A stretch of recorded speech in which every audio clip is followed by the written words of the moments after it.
So yeah, we were talking about the 1,000+ play anywhere. Soul coming in here says we're back, nerds. We are back, sir. Sorry about that. Um, so this and do this. So yeah, so today we got Jason Ronald came out at Mav, and let me re-pull that again real quick here because I had to post stuff. But Jason Ronald on top of Xbox obviously sent out a post today on X and said, Jason said, more than 1,000 Xbox Play Anywhere titles now available, enabling you to play where and when you choose, with many more on the way. An awesome way to continue playing while on the go. Huge shout out and thank you to our partners and the team to hit this milestone. And obviously, Xbox had their post about it with a link in which you can go there. You can look at all the games that are Xbox Play Anywhere. And it includes obviously all the first party stuff, as we know, but they do have games. They're showing Expedition 33 is a Play Anywhere game. So their partners are getting on board, like Jason said. This is a big moment, Mav, and I'm going to let you carry this a little bit because you do use a lot more ways to do play anywhere, right? We've talked Yeah. about the benefits of this, and the play anywhere is great. You know, again, when it comes to dual entitlement and all that kind of stuff, but play anywhere is great just for me between PC and console and just having my save in the cloud. Again, something that we take for granted on the Xbox side, but that isn't the norm everywhere. And it is something that I don't think, and again, there's a lot of people out here who like to downplay this stuff and say that Xbox, that's not a big deal.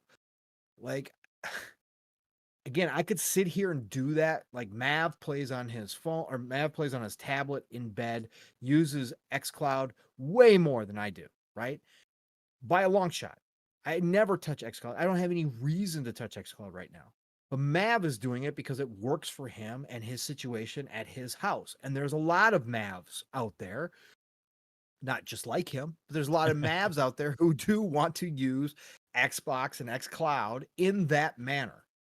And it does and is a benefit to them to be in this ecosystem that allows this to happen. Again, you're saved, your games just being right there. And we're going to talk a little bit in a bit here about the future too, and about the consoles or about the future of the generation that we've already discussed. But I think they're trying to do this more and more and more, and they're obviously trying to close gaps and they're trying to create it as to a seamless experience as possible between all devices. That's obviously what they're going for here. But Matt, this is a big thing they've been working on, to play anywhere. And obviously there's a lot more to do here. And if you look at the games, I saw people already again downplaying this because, oh, there's a lot of indie titles and a lot of shovelware games in here and all this kind of stuff. Listen, any initiative that a company makes like this, because there is contractual stuff when you're going to offer the games in a play anywhere that weren't originally written into contracts that not all partners are going to agree to. You got to go back and renegotiate. There's all these things going on, all these moving pieces. When you start a brand new initiative that is trying to do something that is either, you know, is either never been tried, has never been tried before, or is expanding upon something that was much smaller, and now you're trying to grow it out. There's going to be growing pains. There's going to be starts and stops. There's going to be periods where, yeah, maybe you look at it and go, oh, well, okay, well, this is kind of cool, but I'm not going to play 95% of these games at any point. Okay, but that's not the end of it here. Like, this is something that they are pushing more and more and more, and we've seen it, especially coming into what they're going to do with the next gen map. And so for them to be able to put this out there and say that they got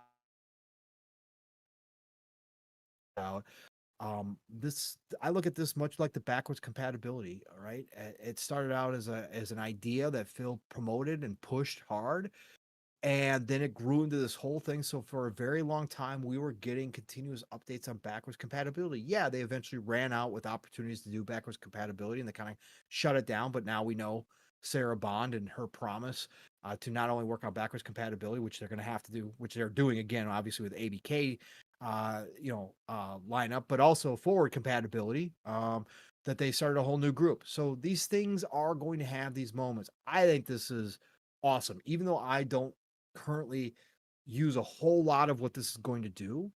That doesn't mean I don't know in the future as technology continues to grow, as my life changes, my life situations change. I'm not stupid to sit Yeah. here and say, I'm never going to use this, right? This is not for me. No, I look at this and go, hey, it might not be something I use a lot right now, but down the road, just knowing that it's there if I want to use it, if I need to use it, if I'm traveling somewhere, I'm like, holy shit, I just like to finish whatever game I'm playing. I'm going to have the ability to just log in my account and my games are going to be there and I'm going to be able to fire it right back up where I'm started. That's big time to me. That's not what the competition's offering right now, right? At least at this capacity at what they're trying to do. So this is a big moment. Mav, again, as somebody who uses the cloud, thinks about this stuff, more than I currently do. What do you think about what was announced today and what do you see for the future of this? Yeah, I think ultimately it's like a kind of for them the messaging is like, hey, this is a big part of our ecosystem and it has been and will continue to be improved upon and add some. And they're trying to reinforce the Xbox Anywhere name by showing people that they have 1,000 games there now, right? And that's going to continue to add many, as Jason Ronald said, many, many more. For me, as like a consumer, though, even more so than just my use case now. It's about protecting and sh- and forward thinking of my library of games, right? And a lot of us just live in the here and now. I don't play games that way. Oh, I don't care, right? Or whatever. But any game that's part of that, you have more security for that game going forward into the future because multiple access points of that game, right? If you get it on the PC, you get it on the console, you have access to the streaming library. That's giving you more access points and you're less reliant on one piece of technology or hardware to be able to access any of that content in the future. And it's something that Jason Ronald was talking about how people are changing their gaming habits over time and stuff. And you see it where people are starting to game more in different places and how it makes sense for consumers to not have to restart their progress on a different system or have to buy something else on a different ecosystem or different platform, that they already own. And it's just like if you own it or you have access to it, you should be able to access it wherever you are, as long as the storefront where you purchase it is accessible, right? And I think that's the key aspect here. Like if you can access the library on that device, you should have access to the game. The key is going to be going forward is granting more access to the library, and that's where I think that they've had more of their struggles in the past from third party, where it's continuing to improve. We're seeing more and more added. I would like to see more. I would like to see more big publishers support the stuff day one. I would like to see less reliance on marketing deals and Game Pass deals to get third party companies to have to support it. Um, I see a game like Yakuza, or like a Dragon, Hawaii, right? That pirate Yakuza in Hawaii, like that supports Xbox Anywhere. It's awesome. Hey, a brand new game come out, takes a decision maker away from me ever. Like if Monster Hunter Wilds was like that, I would have bought it on Xbox. I wouldn't have bought it on Steam, right? Because I wanted Monster Hunter Wilds on PC specifically because I know of the kind of graphical um fidelity of that game and I wanted to maximize the full potential of it, right? With my PC. But I also would like the casual aspect of playing it kicking back on my console too. So when they support that feature, it's like, hey, I win as a consumer, right? It's nothing that takes anything away from anybody. It's just adding value to me. Like last night or the other night, I was telling you about the Age of Mythology, right? That whole run I was playing on my fucking tablet. Crystal clear, beautiful. It's a technology that has improved dramatically since I started using it a few years back. Still got work to do for sure, and especially with worser internet connections for some, right? That's always going to be a thing. But as it, internet connections continue to improve, as the cloud technology continues to improve, there's talk of adding 4K support to it as well. That experience is going to continue to get better for me. My library is going to continue to be added to with the access that they keep adding. And for me, that's just like, hey, that's what I should be asking for every game that I buy. You know, like if one company shows that they can support this with with all of their games, some third party publishers are supporting it with their games, that it means the other companies aren't for specific reasons. They can, they choose not to for whatever reason right now, and I think that's the goal that Xbox has, to make sure that those things are supported in the future. The part of the other news that with the leaks and the speculation that came out this week was talk about unifying the storefront with the OS because of the handheld news that came out. The handheld, like I speculated many times, was going to be kind of like their entry foray into that. It's going to expand. They're going to kind of use it like, hey, this is the launch of the Xbox OS kind of for third party devices, redefining what it means for to be an Xbox device. But then they're going to take that, and I think they're going to grow upon it, add all the features over time. There's going to be more devices come out. By the time next gen launches, this thing should be in full swing, to where we truly have an Xbox everywhere type ecosystem. And the key thing is going to be access to those that console game library, and figuring that out. And that was something that was interesting about the speculation from several in the games media this past week, and also talking about how they are truly trying to all hands on deck, make that work. Something I've been speculating about like for a while is like, they gotta all be all hands on deck with this, because that's really the true identity of the next generation. As much as however powerful it is, AI and all these other kind of things, the one Xbox experience across whatever device you're playing is going to be the true identity, I think, of next gen for Xbox. And they are doing all the groundwork to get all the things done. Sarah Bond and her teams are trying to work it out to get it to where we can access our console games natively on PC type devices. And that's going to be handhelds, it's going to be PCs, it's going to be all that. And we're still going to get access to those other storefronts, because whatever we're starting to experience on these other things, I think is going to be kind of transcend into what the next gen hardware is going to be like as well. Just be more dedicated in a way, and feel like the best Xbox experience in some ways with their first party stuff. But that's the future I want, man. I want to have options, you know?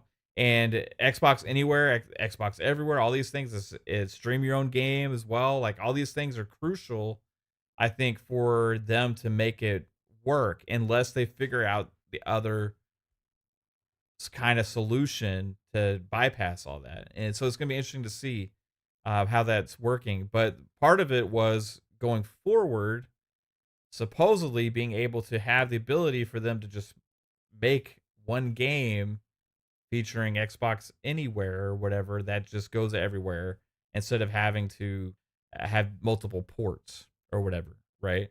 So it's going to be interesting to keep up with that and see where it goes.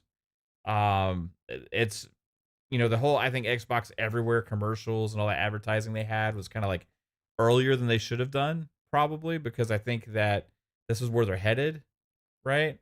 If people like me that utilize it, there's a lot is super appreciated for the games that are there. But now, because I love it so much, it's like my favorite feature in gaming, period, right now.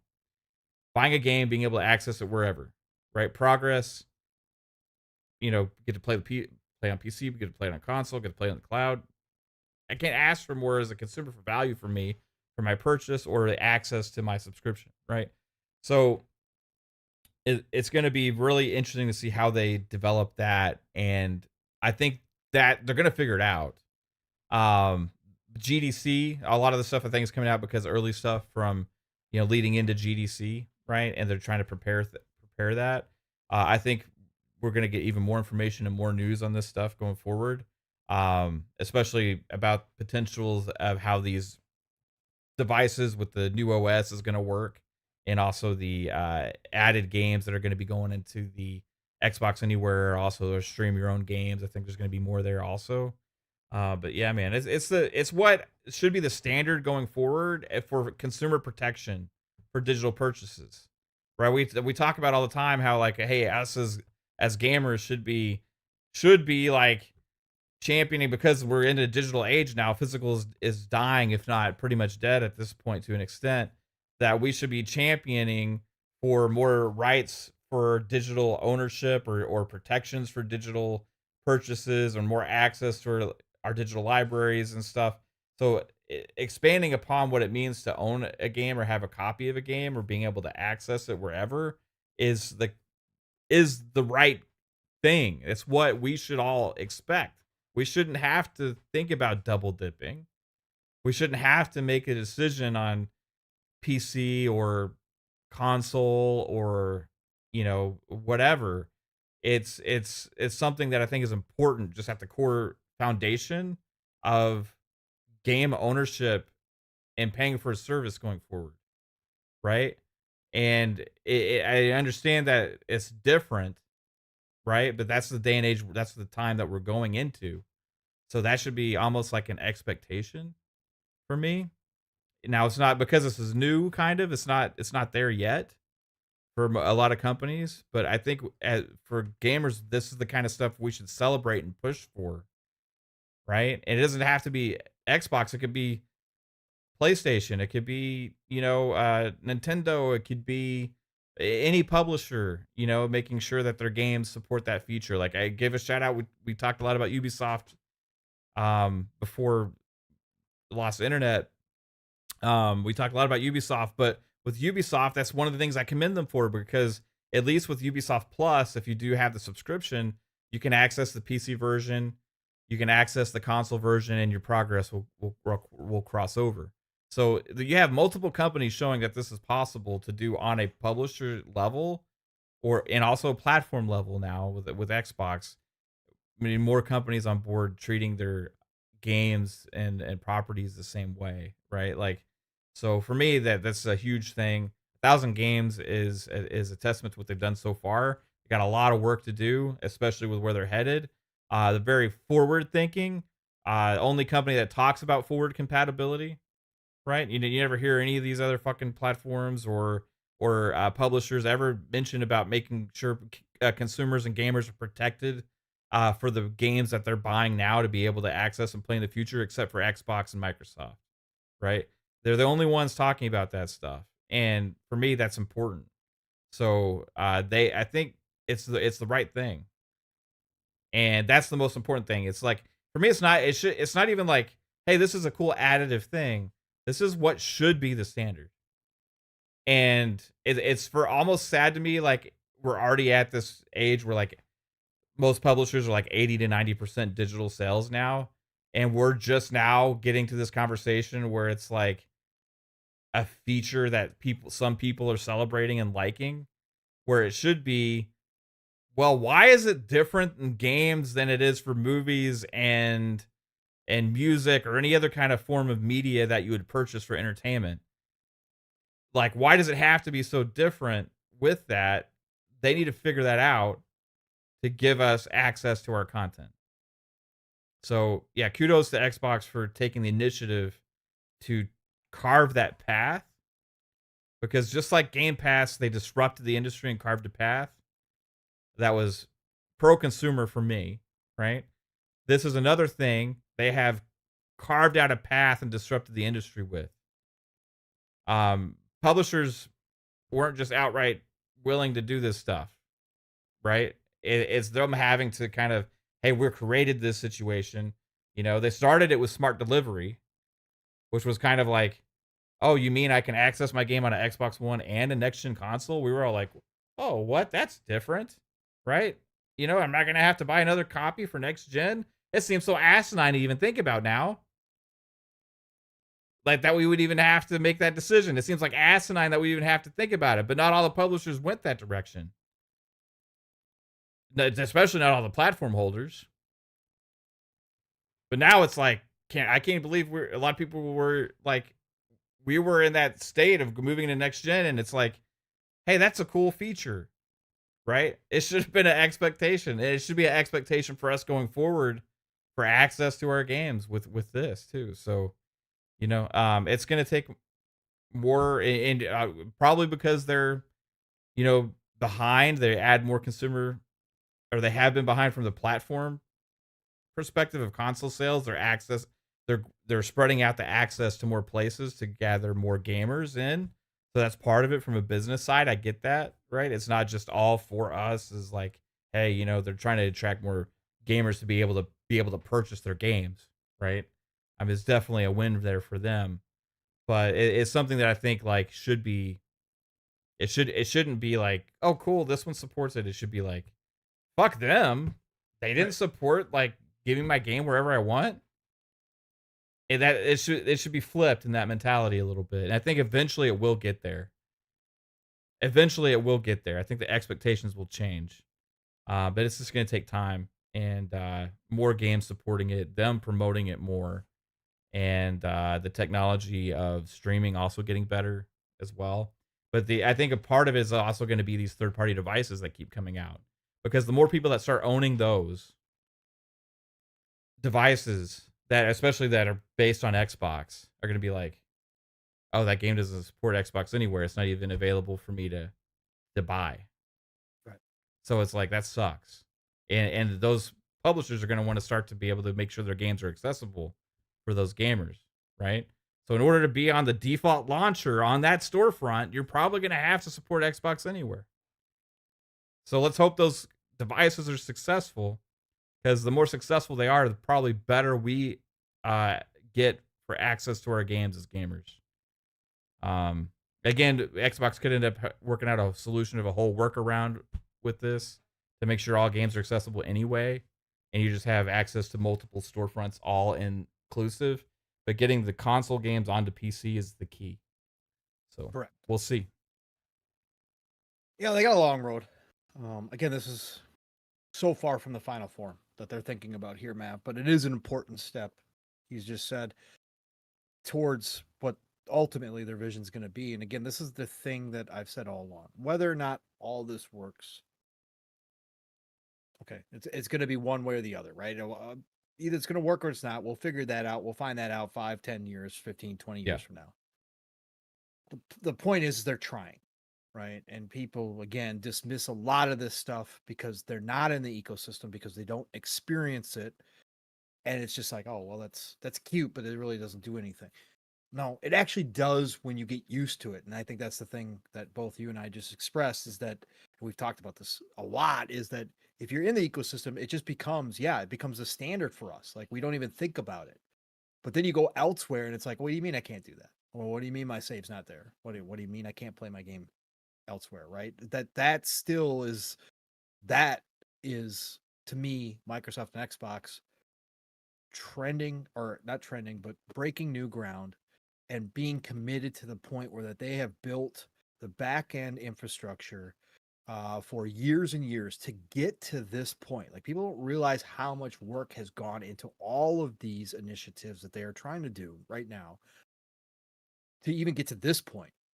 And we're not even talking about the full and final form for Xbox, where they are now promoting it. And again, whether or not you believe in all this shit, whether or not you think it's all snake oil, whether or not you think it's going to come true or not, this is what they're doing. This is their marketing now. Xbox is everywhere and anywhere you are, like, is what they're coming down to.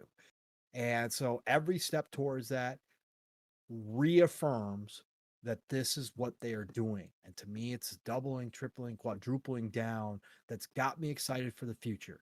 That no matter what happens to the consoles, no matter what happens in other spaces, that my library is going to be available in so many places. And no matter what happens, I'm going to have access to Xbox. And I'm going to have access to the games that I want, that I own, right? And that I can play. And I think ultimately that's what gives me the most hope for the future, is that they really have shown that that is their master plan. And so I'm good with this. I think this is fantastic. It's a great first start. And so, yeah, as somebody, like I said, you explaining it, somebody who uses a lot of this way more than I do, it's great to hear, like, again, what it means to you, Yeah. because that could be all of us, or a lot of us in the future, right? A lot of us could be Mavs in the future using these features much, much more than we do currently, because that's where we're kind of headed technology wise. So I'm good. Yeah. So Yeah, I mean, yeah, again, like I said numerous times, like technology is what causes a lot of these new possibilities Gotcha. more than anything, because technology is going to be what causes these companies to be able to have access to more users, Right. right? And that's the key. Like, they don't want barriers; they want to lower them. Yeah, barriers are devices you can sell that are gate kept ecosystems, right? Yeah, and if you're selling a shit ton of them and doing it insanely well, everything is going to be fantastic, right? But if you're staying around the same level every generation, if you're failing to meet the what you did the previous generation, you're not growing. That's not going to set these companies' worlds on fire. They want to expand, to grow. That's why all these acquisitions happened. They don't want to buy Activision Blizzard and then sell it to the games to less people than have ever been able to buy the games before. They want to sell them to more people than have ever been able to buy the games before. And that's the things that they're doing with all of this, right? And over time, these other companies are going to have to do the same thing. Maybe not Nintendo, because they have such a niche that's carved out there with a handheld device, and they'll end up coming out with some interesting new things in the future. But overall, Sony's going to be about 5 or 6 years behind because they don't have the capabilities that Xbox does right now. They got to figure out the PC store first, because if they just decide to do that now, they're not selling the game in their own storefronts, right? Um, they're having to share a lot of the money, and Xbox is willing to do that too, but they also have the games in their stores, and that's going to be the draw to their store, right? So well, it's going to be interesting to see how it all pans out, man. But yeah, I'm excited for it. I love when I see that on a new game, especially if it's a third expectation is first party, 100%. It's gonna be Yeah, there, right? of But course. I'm excited when I see like a big third party game that supports it, because every third party game that I decide I want to buy right now, it's like, oh god, why do I have to make why do I have to fucking decide whether to buy it on this or buy it on that? And it sucks. It does. It sucks. Maybe I'm Just ent- spoiled. you're It just sucks. entitled. You're just entitled, man. That's all there is to it. But like it doesn't. No other entertainment medium is like that. You know, if I buy a movie, if I were to decide to buy some music or buy Mhm. whatever, it's like, okay, no matter where I'm at, I can access my content. Or if I'm part of a subscription service, like, Yeah, I mean, you know, yeah, as long as you can log in or if you have yeah, Play, yeah, for exactly. As sure. long as you have access to whatever is capable of, you know, accessing that content. Mm, yep. Um, So that closed ecosystems, why people hate a lot. One of the reasons people hate Apple a lot, closed ecosystems aren't the best thing for consumers at the end of the day, unless you live your life in that. So give me access to Yeah. my shit. Buy in or sell, right? That's Yeah, basically again, it's the you got to make the choice for yourself. That's why, again, some people love Apple, some people love Android. Again, choices. Just you got to buy in. Again, there's benefits to both. We could talk about, to Matt's point, closed or open systems. We could talk about the benefits. There are benefits, right? But you yeah, just got to make the choice. Yeah, that's all it's about right now. And again, Xbox is just giving so many choices for me and Mav as far as what we're invested in, that's why we're like, okay, this is what they're doing. So go for it. Like, let's see where you guys go with this, right? I want to see it. I want to see the next gen. I want to see what's actually going to happen. Um, Oh, hey Pong, you know what game does support stream your own game? what does? Space Marine 2. Space Marine 2 does, huh? Yeah. Did you know what game that was announced is in development today? Yeah, shocking, huh? Space Marine 3. Yes. Yeah, yeah. I was gonna say we should touch on some smaller stuff, and then we'll touch on the Xbox stuff real quick at the end here, Yeah. as far as the handheld shit goes. But yeah, Space Marine 3, for anybody who doesn't know, was announced today, as Mav just said. Focus Entertainment put out a big old This is like, okay, you wanna know what Space Marine 2 did for Focus and for Saber? Like, they put out this full-fledged announcement. Like, usually we just get a wait for a tease or whatever the case may be, or somebody from the company says, "Yeah, Space Marine 3 is in development." Now we get this full release. I'll read it real quick. Let's see here. March 13th, 2025, Focus Entertainment Publishing, a subsidiary of Pull Up Entertainment, Games Workshop, and Saber Interactive are proud to announce the development of Warhammer 40,000, 40K for those of us that know, Space Marine 3, the next installment in the legendary franchise set in the Warhammer 40,000, 40K universe. Space Marine 2 continues to captivate players. This new edition promises even more immersive experience, staying true to the Warhammer 40K universe with intense, brutal, and spectacular gameplay. Quote, we have been honored by the incredible response from fans following the launch of Warhammer 40K Space Marine 2. We will continue to support the game with exciting content and regular updates in the coming years. Today, we are thrilled to announce the adventure will continue with Space Marine 3. Players can look forward to an immersive campaign, a multiplayer mode, and innovations that will redefine the standard of third-person action games. Developed in close collaboration with Games Workshops, Warhammer 40K Space Marine 3 will take the genre to new heights by introducing large-scale battles that are even more spectacular, says John Burt, Deputy CEO of Focus Entertainment Publishing. Space Marine 2 has proven to be a transformative game for Saber. In the culmination of everything we have learned about the game development in our 25 years of business, we are now starting to develop Space Marine 3, a game that carries with it tremendous expectations from our rapidly expanding fan base. While we continue to support and grow the Space Marine 2 universe over the coming years, we will take all of our learnings and apply them to an even bigger and more spectacular game for the third installment. We view this as an opportunity to create a true love letter to the Warhammer 40K universe, said Matthew Karch, CEO of Saber Interactive. Bruh, Yeah, like this, I like thought they when I like, saw that, you're the first yeah, person I thought of. I was like, Paul Pong's yeah. gonna be so fucking pumped about this news. It's so fucking good. I can't wait to talk to Steele about it too. Um, I just can't believe, like, again, like we knew like Space Marine 2's had some really good legs. I think they announced what 6 million copies or whatever it was like a couple months ago. Um, but what this has done for Saber Interactive and Focus, like Focus has been on fire. They've had some really good publishing runs here, but Saber as well. But just to hear this right here, Mhm.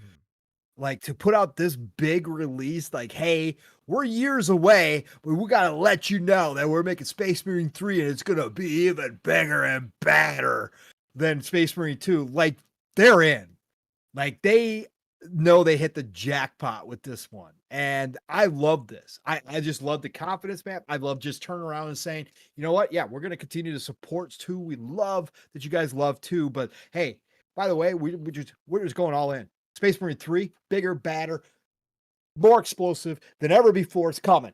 So you guys can get excited for it now. Like I just that's old school, man. That's what we used to get again when companies were able to put out 2, 3 games in a generation.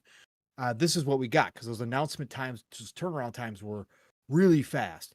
But I love that they saw the success. They're going to capitalize on it. They're not gonna beat around the bush. They're not going to try to keep Space Marine 2. I mean, they're going to continue to support it, but they're not going to try to extend the games as a service Yeah. qualities and monetize it.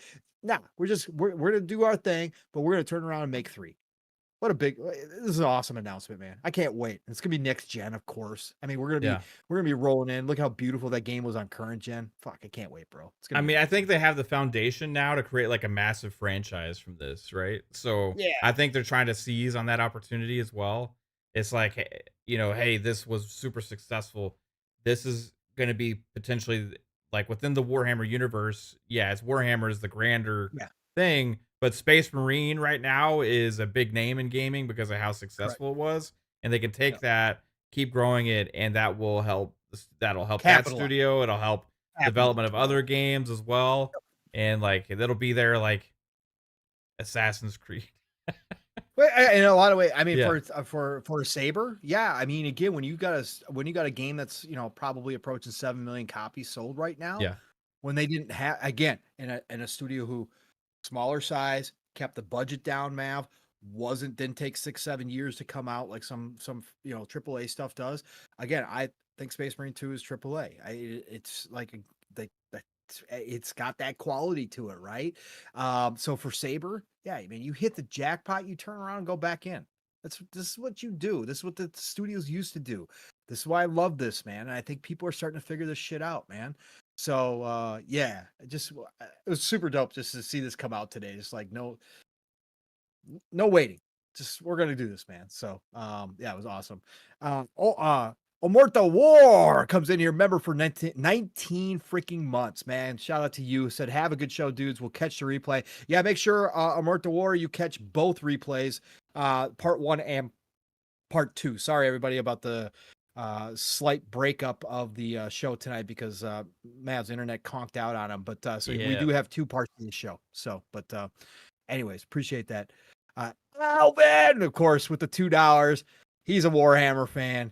Of course, he's got to come in here with brother angry pro emperor noises. Exactly, Alvin. We're gonna get more of it. More dude bro shooters. Please, God, it's gonna be so good. We're gonna have Gears ED out by then. Yeah. The third person Gears collection, dude bro too, shooters will at be some point. back. We're gonna be back full swing. Yes, the Gears collection is gonna be out. My God, it's gonna be so good. Oh, it's gonna be so good. Mav, more smoke about Oblivion. You and I, top Yes. 3 game all time for both of us. Top 2 game probably for both of us. It just depends. Again, any given day. Oblivion, massively influential on us in our Western RPG love. Back in the day on the 360, it is legendary. We've been hearing about this remake for a long ass freaking time. So today, it came out further. Nate the Hate, or this week I should say, Nate the Hate came out.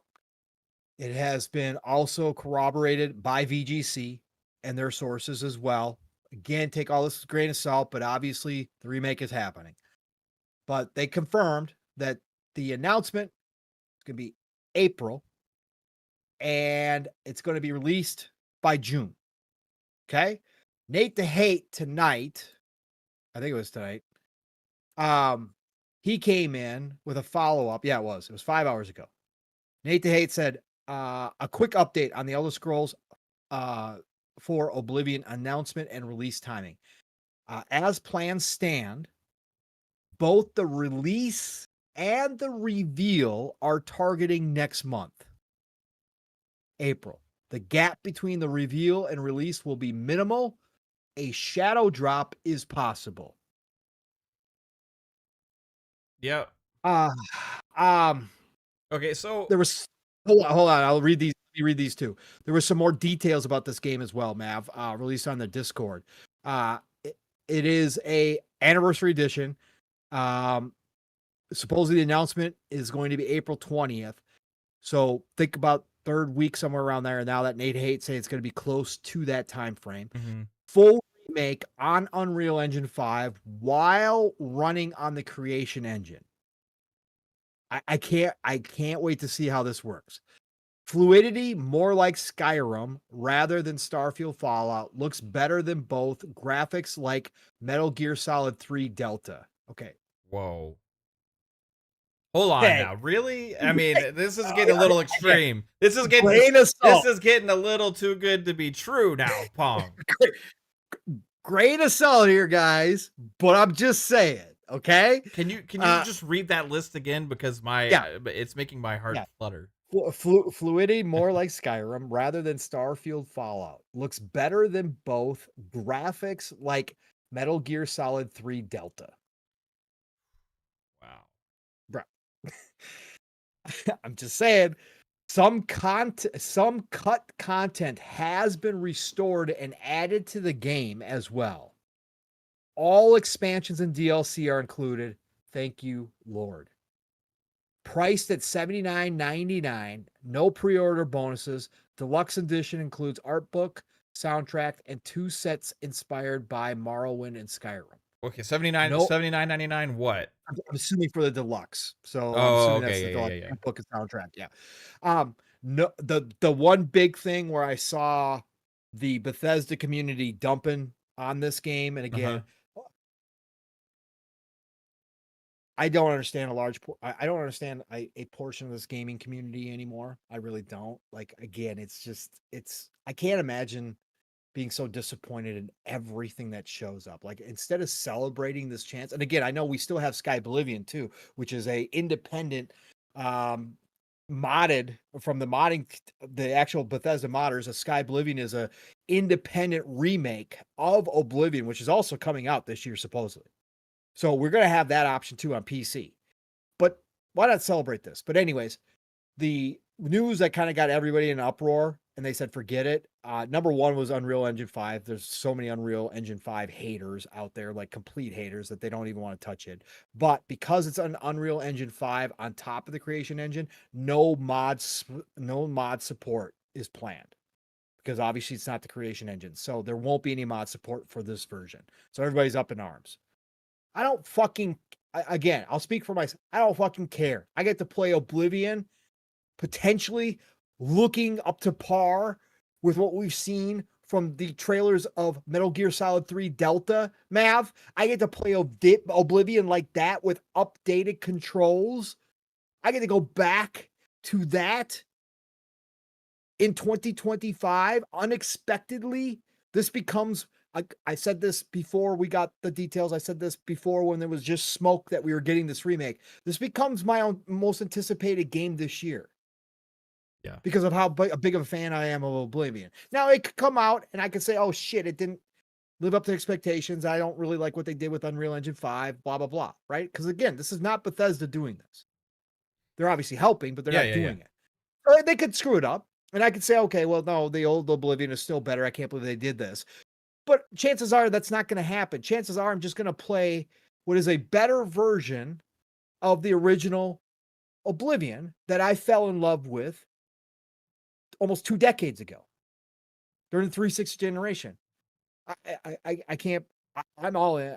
This does become one of my most anticipated games this year. The most anticipated game this year. I can't wait to get this. If they literally are going to shadow drop this, or it's going to be close to a shadow drop next month, holy shit, Mav! On top of everything else already this year, I'm all in.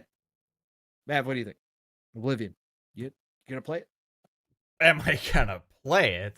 I mean, this is the game that made me fall in love with Bethesda, right? Mhm, mhm. This is one of the like Mount Rushmore games for me. You know what I mean? Yep. Like, Yep. I think that from the rumors that you just went through, it's beyond my what I would have even expected, right? Right. So, like right now, I was thinking of okay, this seems like too good to be true. I will. Again, salt. We have to wait, but yes. So the rumor was April 20th was the announcement or the launch. April 20th is supposedly the launch, but this was information prior to Nate's update tonight, right? So this was information saying that the announcement would be on April 20th. Now Nate said that the announcement date and the release date are going to be very close to each other, potentially a shadow drop. Okay, Same month though. He so said both are going to it's going to launch in April. right, so that So, also part something else that was announced today was the Elder Scrolls Online yeah. direct, Yep. which is on April 10th. So, Okay. yes. So that's on April 10th. And they're doing like this. I don't know if it's multiple weeks or multiple days, but And there's April like, 20th is a Sunday, by the way, so it doesn't make a whole lot of sense. right. Again, take a grain of salt. Yeah. They're doing like this. I don't know whether they're doing it with Kind of Funny, but they're doing this Kind of Funny podcast thing that says they're thrilled to announce a collaboration with Kind of Funny on a new limited podcast series. Together, the Kind of Funny gang will be joined by ESO development team to talk about the game's 10-year journey. There'll be 4 episodes in total, with the first going live on Friday, April 11th. They don't say when the other episodes are going to go live or whatever. But what I'm wondering is it's just like along this process of them celebrating Elder Scrolls Online, and maybe the Elder Scrolls Online Direct is potentially when they could make this announcement, unless there's some other kind of event that they're having as well, right? But it was interesting that they called this the Elder Scrolls Online Direct. also because they're taking that direct branding for this specific game, this ongoing game, right? And I would imagine because of that, there's going to be some announcements along that ride during that direct as well. So yeah, maybe it could possibly be there. Shadow Drop would be amazing, dude. But oh my god, like just everything you read about it, like I remember Oblivion just playing it on my 360 and just being like, wow, this is possible. Like on a console, like this is I had never played a RPG like it before. I had never played a world that felt kind of like where the characters were the NPCs were as much a part of the story in this first person game like that. You know what I mean? Where you're going around and you're having the conversations, you're talking to random people, you're going around, you're just exploring. You're finding random things, getting like all the trademarks about what makes like a great Bethesda RPG were there in Oblivion. They were there in extent in Morrowind as well, right? But I think expanded upon in a like great way with Oblivion to make it feel grander in a lot of ways. And this this game, like if they're treating it with that respect it deserves, all the DLC, all the content, especially lost content, you know, uh, eh, bringing the world to look better than other current gen games potentially even as well. Like you're talking about bringing that world that I love so much to life in that way. That's how you Mhm. should do a fucking remake, bro. Yes, correct. Right? Like that's just the ultimate homage to a love letter to the franchise and to the game. Don't take a 4-year-old game, give it a little bump, and then charge an extra $10 for it. You know, Right, right. bring something like this back. In a big way, and yeah, I'll be super happy to dive in this year, and that would just make S- this year that much better. And maybe it will be my most anticipated since Fable was pushed out into next year, Yeah, right? yeah. This depending on what it looks like and what I see, it could be up there. And just to thank you to get Avowed, Mhm. Oblivion remake, and Outer Worlds 2 in the same fucking year Some from of us one are in platform heaven. holder is just crazy, bro. It is. It is. It is. Like Fuzzy Tomato said, it'll be nuts if they launch Oblivion, South of Midnight, and Expedition 33 in a Game Pass, and Forza and Indie on PS5 all in the same month. He's like, just seems like a little overkill. Spread it out a little bit. LOL. Listen, they got so much, Fuzzy, Yeah. and I think to a certain degree, Oblivion is an unknown, right? As a not as a game, but as a remake, it is an unknown how people are going to gravitate towards or away from this. Again, I saw some diehard Bethesda Oblivion fans absolutely shunning this already just because it's an Unreal 5, right? So there is some of that. However, I've said all along, if this is done right, you're talking about a millions seller game here, I think potentially, especially since it's probably going to launch on PlayStation 5. It'll launch on obviously Xbox and then obviously PC, I would imagine as well. They said, I heard also that there is no Switch 2 version being made of this game. But you're talking if they've done this right, Mav, I think that they might be underselling this a little bit, and that this could be like an oh my god moment where everybody wakes up and remembers how fucking great Oblivion was, and now it just plays that much better and looks like Yeah. this, but everything's intact, and you got some of the best DLC again prior to The Witcher 3 coming out. Oblivion DLC was considered some of the best, and it's all in there in one package. And yeah, I think you might have a kind of a big game here. But you're right, Fuzzy Tomato. Again, I'm going to be playing Clair Yeah. Obscure as well. Fucking fantastic, Fall will bro. be out just kind of before that too. Adafall will be out March 27th. Yeah. Yeah, March 27th. And you know what's so cool about it too, Pong? Is Yeah. it'll be Xbox anywhere, which Mhm. means I can play on my tablet or play on my PC if I want to see these visuals that look better than these other games supposedly. I can crank it up to max on my PC. and also just Could be chill on my glorious, bro. console and good old standard way, right? Like love that too. So I can't wait. Glorious, bro. It's That's gonna not be far away, glorious. dude. You're talking about just a month I away. know. I know. A month away, we This could year's be already a ripped apart. month away. We could be fucking playing Oblivion Remake. Living again. Oh my god. Oh, I could be back to my hoarding ways yet again and Oblivion. Oh, a chest that just takes minutes of scrolling to go through. Minutes, literally. And my invisibility spell will be back. Oh god, the good old days, man. I would use the bow and arrow a lot in Oblivion. Did you? Yeah, I was full wizard in that fucking game. yeah. Full wizard. Yeah, fucking so good, man. Just so damn good. All right. Hyped. Again, this year can't get any better. I It's just remember going. some dungeons being brutal in that game at first, like I think early, and like I yeah, really, remember yeah. like trying to get back to like the exit of the dungeon and trying to like line up the skeletons to have to like walk up like a narrow staircase so that way I could just keep popping arrows at them as they're walking up to me. Yep. So many good Dude, memories with that shit. could be so good, bro. If they keep it intact with, I just want to see this Unreal Engine on top of Creation Engine.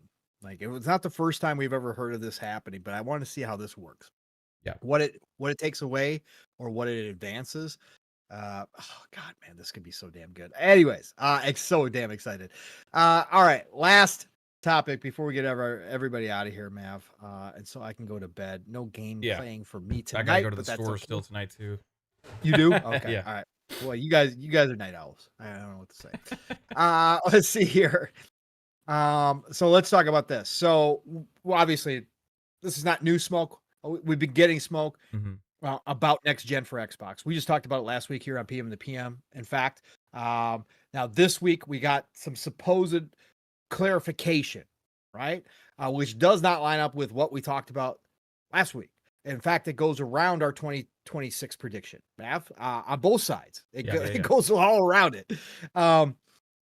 I love this. I love it. We're back into. We're gonna get Switch 2 this year, which is gonna be a massive launch, and then we're gonna have potentially other stuff. So this is so cool. So we got shout out to Jez. He did a lot of investigative work. Tom Warren, also from The Verge, of course, followed up. But Jez came out with a report this week on what he's learned about the plans from Xbox and their hardware going forward. And he had confirmed that they're going to supposedly, if all things go according to plan, will be launching a handheld this year. Not a first party handheld, right? This is going to be a third party handheld, but it is going to be Xbox branded. It is going to be Xbox through and through. Word came out. I can't remember if Jez actually confirmed or if other people confirmed, but Tom Warren obviously followed up and confirmed as well. Asus is the partner. So obviously everybody knows Asus ROG Ally, ROG, whatever. People pronounce it different ways. I'll just go with ROG Ally because that's the way most people do it. So Asus already makes a ROG Ally. So this is going to be an Xbox branded ROG Ally. Now we don't have any tech specs. Nobody's got that information yet. But it is going to be exactly that. There's also confirmation supposedly that it is not going to have access to console games. It will be the PC side of things as of right now. So this feels like a testing ground, Mav, to what we've heard for their plans. But it is surprising that the plan is this year for the handheld already. Now, it makes a little bit more sense because it's not their own handheld. So they, that part of the production and all that kind of stuff, they're just teaming up, partnering up with Asus to do this. So that's cool. Again, for the people who want a handheld, for the people who want an Xbox licensed handheld, you're going to have the opportunity to buy one. And it's obviously going to have the new UI in this handheld because obviously they need proof in the pudding about all the work they're doing, as Jason Ronald talked about, to combine Windows and the Xbox UI together and to actually make it across all platforms. So a lot of this is just a testing guinea pig type situation here. But that was a part of this plan. Microsoft is also working combining Windows and Xbox in a way that there's going to be a single store of games, and this is all Hazardor breaking down kind of the behind the paywall from Tom Warren. So shout out to Haz, as always, doing great work. Microsoft is also working on combining Windows and Xbox in a way where there's a single store of games and an easier path for game developers to build titles that span across handhelds, console-like hardware, and PC gaming rigs. Xbox President Sarah Bond created a new team focused on game preservation and forward compatibility early in 2024, which suggests that Microsoft is working through the licensing hurdles to somehow preserve existing Xbox digital libraries for this universal library of Xbox and PC games. We also got word, that's man. the key, you know. That's the key. That's the key, man. This is part of what we were just talking about with this Xbox Play Anywhere. This is the stuff that you and I have for sure been talking about here. The family's been talking about. Steele and I have talked about why we kind of see the vision, right? Why this generation started out one way. Many people will claim they pulled the rug out. I'm not going to disagree with you, but now this new vision of what they got going on, the benefits about it, this is a big part of it right here. If they could pull this off, again, it's still an if.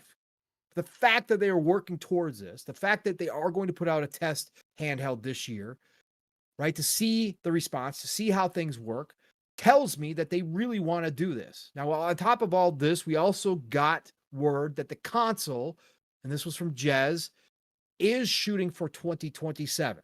So again, Mav and I, we've been on the smoke for a long time that 2026 was going to be the launch of new hardware if they could get it done. So we'll get the handheld build 2025, and then we get the console in 2027. Now, Jez also had some more information on the console. We'll stick to the handheld this year. We'll talk more about the console later. Maybe we'll talk more about the console, Xbox Ultimate. But I just wanted to bring this up, Mav, because Jez basically does confirm that everything we have heard, the hybrid, that it is going to be access to stores, PC stores. We will have access to more libraries, is exactly what they're going for, Mav. But I think the bigger news, because again, we're not going to have a whole lot of specs on that. There's speculation about what that's going to look like at that point, right? RDNA 5 or whatever the case may be from AMD. But they are going for the console PC hybrid underneath your TV to dominate the living room, or at least to grab the enthusiasts and make a compelling argument to why other people should own the Xbox hardware. But the big thing that came out of this, along with the handheld, was the quote that I had here, where they said Microsoft is also working on combining Windows and Xbox in a way where there is a single store of games and an easier path for game developers to build the titles that span across handhelds, console-like hardware, and PC gaming rigs. Mav, this is the ultimate form of dual entitlement, of play anywhere, man. Yeah. One store for console and PC. This is what we've been talking about, Matt, where it doesn't matter where you're buying it at. You're buying the game and you own the game. You can play it on any of your devices. And that means that developers only have to make one version of the game. And whatever device you are playing on, it will adjust, whether it's cloud, a cloud AI combination, right?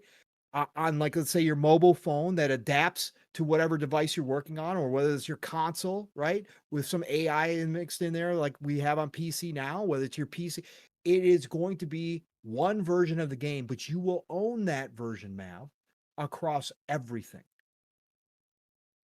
This is huge, Mav. If they're going to pull this is a game changer, in my opinion. Does it mean that they automatically win, that everybody's going to buy into? No, it doesn't.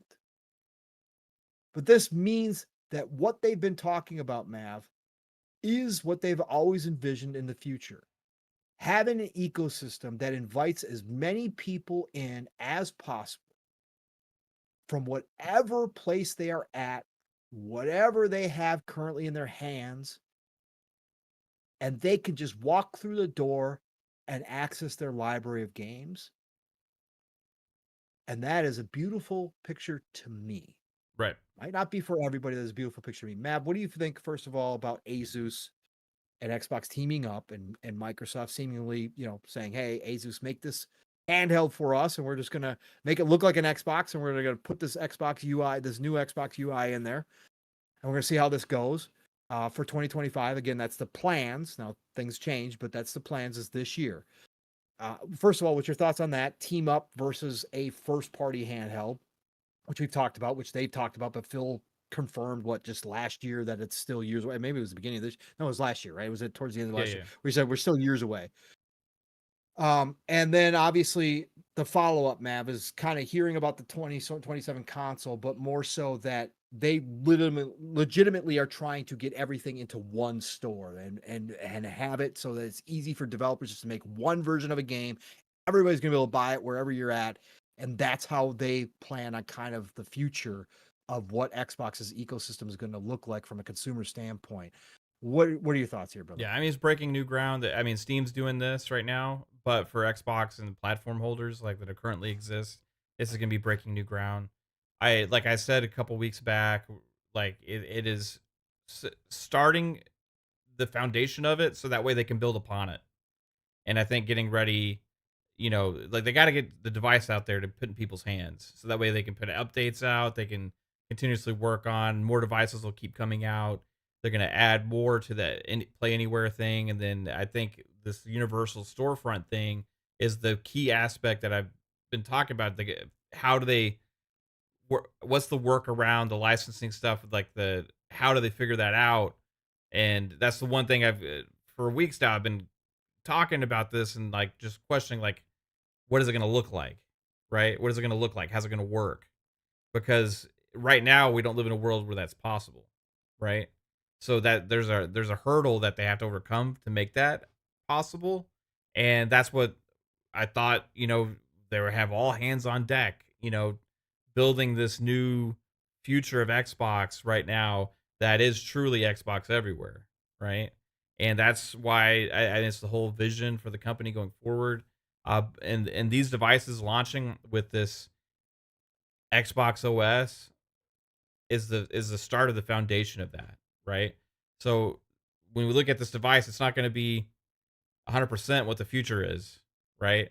But it's going to be starting it, and it's going to be in the future you're going to have more third-party devices, and once they have this whole storefront and the access to everything, really any device that you have that has access to that launcher will be an Xbox or access to that storefront, right? So it will be playable like an Xbox, right? So man, it's going to be awesome to see. I think it'll be interesting to see how successful the first one is, but I think just having it in people's hands will be key, so that way they can continue to improve that experience over time. Because they're not the fastest with some of this stuff, but I think just all hands on deck there. That it's a huge priority for them because it involves next gen launch.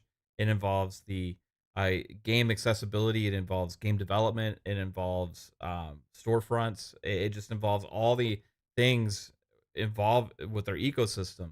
So it's got to be like and I really think it's like a new vision for the future, right? So, now this again, I wouldn't buy this device and think, hey, Yeah, this itself is the game changer, right? Because right. when you buy this, you're pretty much getting, I think it's gonna be an Xbox launcher, and it's gonna have Mhm. access to pretty much the same stuff you have access to on a PC now, right? Correct.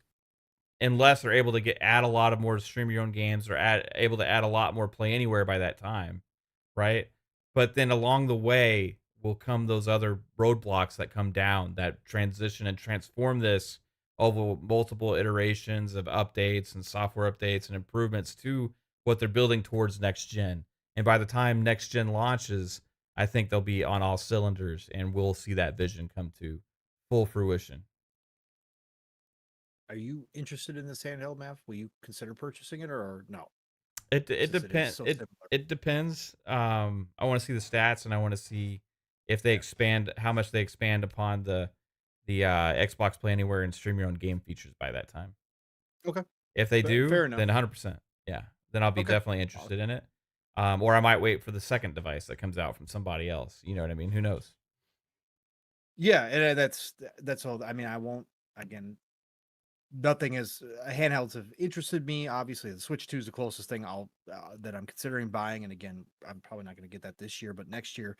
But I won't like this won't change my mind just because it's Xbox branded. But it obviously, like you said, is a stepping stone. And I will be interested in when they do put out a first party handheld, whether it's, 2 years, whether it's 2027 with the console or whether it's a year after the console, 2028. Like you said, man, at that point, I want to see how all this stuff interconnects and what they've done to update. I will be much more interested at that point, potentially, in a handheld.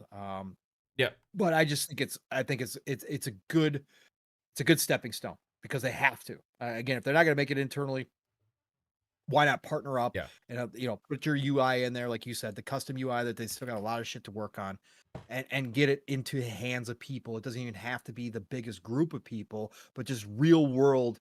You can't test that internally. Like you can't do that. You got to get it out there and see how people are using it and where you can improve and what you need to change. So I think this is a good first stepping stone. Again, the more exciting part to me is they're honestly really Yeah. trying to get one fucking storefront like that for all games.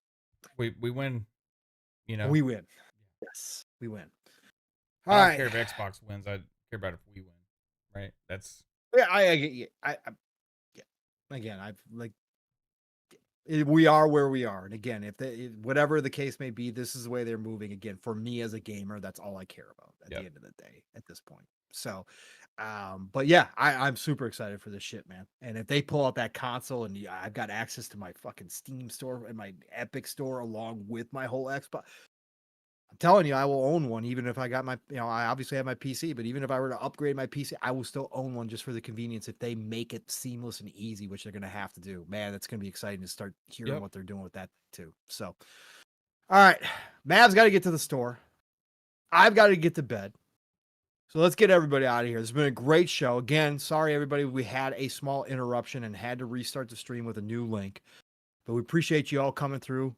Again, we did the chat shout out before. I see other people jumping in here late, which we love you guys. Again, 5 minutes of the entire show doesn't matter to us, but people like Seth Garfinkel and Patman Jones jumping in here, and Tamales jumping in here, and Dion Hayes, Cyber Gunter, Joe Dunbar. I see you all in here. Thank you all for being here, and everybody who stuck around with us through that slight little break there. Or who started the show with us. Again, nothing but love and respect for you guys joining us on another episode of PM in the PM Pong and Mav in the PM. What a fun week. Again, lots of speculation town. The Ubisoft talk was great. Love acquisition season. And I love this future console stuff. And I love where this tech is potentially going just from a gamer standpoint, like Mav was just saying. I just love this stuff. So really having a fun time. Plus more game announcements. It just doesn't stop ever. We are just loaded, and we're going to be loaded for years to come. So great night. Thank you all for being here. But Mav, let everybody know where they can find you and what we got going in through the weekend here, sir. Yeah. We got a show tomorrow night, 9 p.m. Eastern time, and maybe some stream this weekend. We'll see.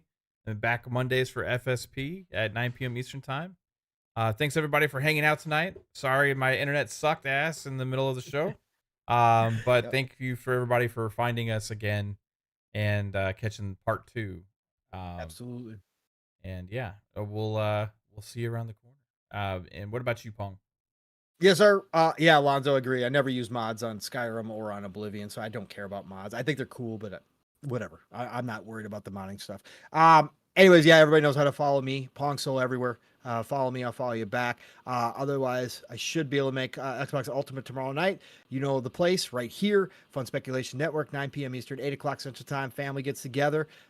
Lots of laughs, lots of good talk. Be there for Xbox Ultimate. Saturday morning should be a go for Living Split Screen, all one word. My brother from another, Steel Rain, and I. He is becoming a monster hunter master. The dude's just pumping out video. Incredible. We're going to have a big talk. We're going to have lots of talk. 3+ hours on Saturday morning. So be there for Living Split Screen, 9 a.m. or 10 a.m. Eastern, 9 o'clock Central Time. Living Split Screen starts. Live, raw, and uncut. Take you from the morning to the afternoon to your night, depending on where you are in the world. Living Split Screen, Saturday morning. And then, of course, Sundays now, the Shop Podcast, PTK, Blam's channel, Blam, Fuzzy, myself. He hasn't announced guests this week, but we usually have a guest or two. We had Steel on last week. We had Mav on a couple weeks ago, but Sunday is the new night. It is Sunday at 6 p.m. Wait, no, how do we do this? 6 p.m. Eastern, 5 o'clock Central Time because of the time change, and he doesn't change. So 6 p.m. Eastern, 5 o'clock Central Time. Be there for the Shop podcast on Sunday night. I'll skip next week. You guys know the drill by now. Mav and I both got to get out of here, but it's the golden age of gaming, everybody. Get out there. Play what you love. Love what you played. I'll talk to you all real soon. Matt, get us out of here, brother. Peace out, everyone. Take it easy. Good night.